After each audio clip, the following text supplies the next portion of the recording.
ಹೂಡಿಕೆ ಮಾಡುವಾಗ ಬೆಲೆ ಏರಿಕೆನ ಮರೀದೇ ಇರಿ.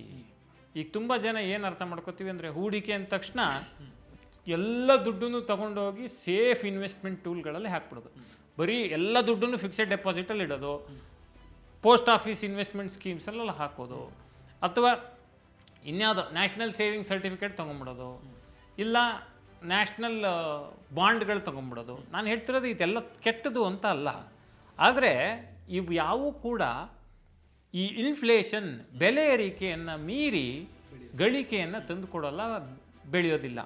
ಈಗ ಬೆಲೆ ಎಷ್ಟರ ಮಟ್ಟಿಗೆ ಏರಿಕೆ ಆಗ್ತಿದೆ ಅಂತ ಹೇಳಿದ್ರೆ 1986ರಲ್ಲಿ 1 ಲೀಟ್ರ್ ಪೆಟ್ರೋಲ್ ಬೆಲೆ 8 ರೂಪಾಯಿ ಇತ್ತು.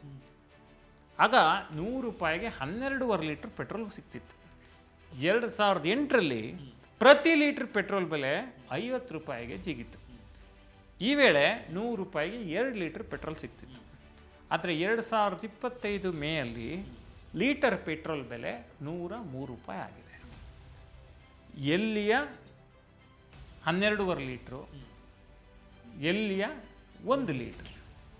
ಅಲ್ಲಿಗೆ ನಿಮ್ಮ ದುಡ್ಡು ಇದೇ ರೀತಿ ಕಾಲಕ್ಕೆ ಮೌಲ್ಯವನ್ನು ಕಳ್ಕೊಳ್ತಾ ಇರುತ್ತೆ.